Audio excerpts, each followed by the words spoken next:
Hi everyone, good to see you. We're going to get into, again, what we've been talking about, getting out of the pentatonic rut.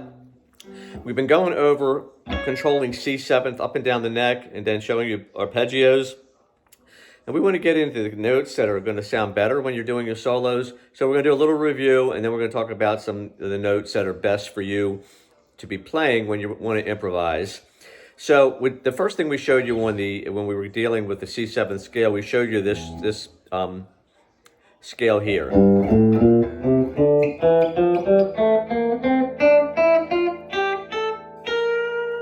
We're starting on the G because that is in the C7 scale, which really the C is here on the 3rd fret A string.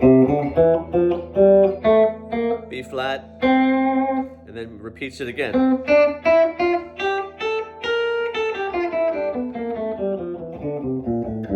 So that's C7th in the 3rd position. We learned C7th all the way from open, all the way up to the 12th fret. We did arpeggios in every single location, and now we're going to talk about it a little more. So why are we doing this? If you get C7th under your fingers and know it up and down the neck, it's easy to go and put another note in or two, depending on the chord tone, the chords that you're playing and the tone you want, or the notes you want that will be in good harmony when you're doing your improvising, okay?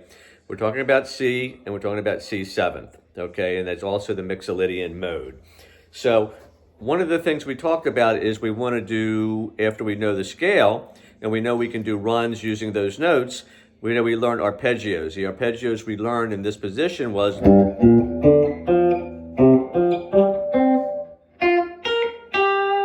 Okay? When we're improvising, you don't want to be playing notes that are close to each other. It's pretty boring, okay? The arpeggios set you up with the key notes, okay? What do I mean by key notes? The best notes that are going to sound when you improvise are the notes that are part of that chord, okay? So say if you're C major, you got C, E, and G, okay? We're talking about C7th, so we're adding a B flat. So we're going to look at the arpeggios a little bit, and then we're going to talk about it, why it works. So the first arpeggio starts on the G, right? Okay, so what's the G? Well, the G is in the chord. C, D, E, F, G is the 5. So this arpeggio starts on the 5, okay? And then it goes to that B flat, which ends up being the 7 in C7. Okay, so after the B flat, it hits an E. C, D, E is the 3rd. So the 3rd is also in the chord. And then we hit an F. So C, D, E, F is the 4. So we always talk about 1, 4, 5. When you're doing your runs, if you're hitting any of those notes, 1, 4, or 5, they're going to be good notes. Are you hitting the notes that are in that chord? C, E, G, and for C7th, B flat, those are good notes to come back to or start with. Let's just look at the second arpeggio. So it starts on C, and then it goes to F. We said that C, D, E, F is the 4. Then we go to G. Well, G is the 5, and then we hit C again.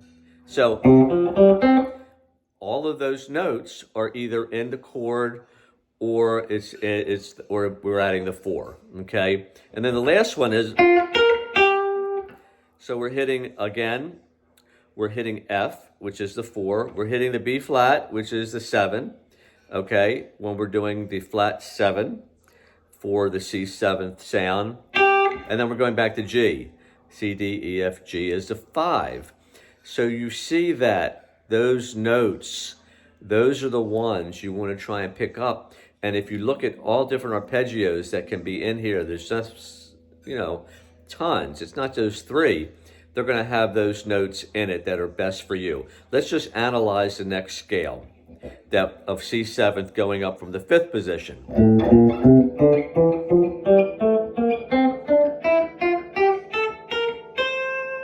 So we're doing all notes in the C major scale, but we're adding that B flat there, that B flat there, and that B flat there. When we do the arpeggio, we're doing, let's analyze, C, D, E, A. Okay, we're starting on the 4. Again, we've talked about 1, 4, 5 over and over again. Okay, I'm sorry, the 5, C, D, E, F, G, A.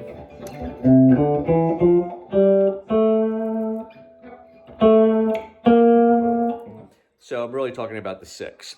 So the 6 is a place we can start also, okay, for certain arpeggios or certain runs. Then we're hitting the C, which is in the scale we're doing is the root. We're doing the E, which is C, D, E is the 3rd. And then we're doing the G. Okay? So we're doing the 6 this time, but then we're doing all the same notes we talked about in the 3rd position.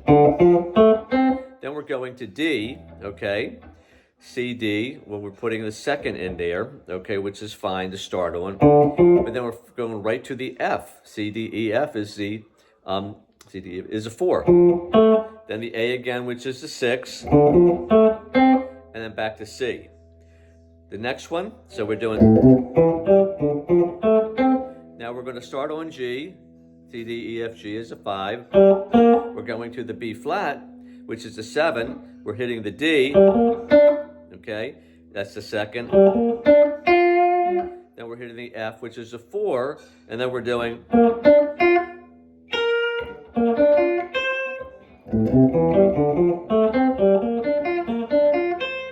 So what is that? I'm just doing basically the B flat, okay, the 7, the D, which is C, D is the 2nd, the F, which is the 4, and then back to the root, which is the C. We'll keep going up the neck for a little bit refresher. That's all we're going to do today. We don't have too long-winded of a video. Keep coming back. The basic of this lesson today is utilize the chord tones that are in the C7 scale, or you can utilize the 1, 4, 5 notes, and you can start on the 2nd, you can start on the 4th, you can start on the 6th, but every arpeggio that utilized its starting point of those went right to either one of the 1, 4, 5 notes or the notes in the scale. Okay, you don't want to get into playing notes that are so close.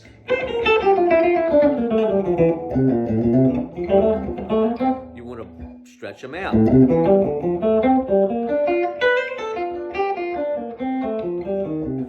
So many permutations. You can figure out your own and make up your own arpeggios.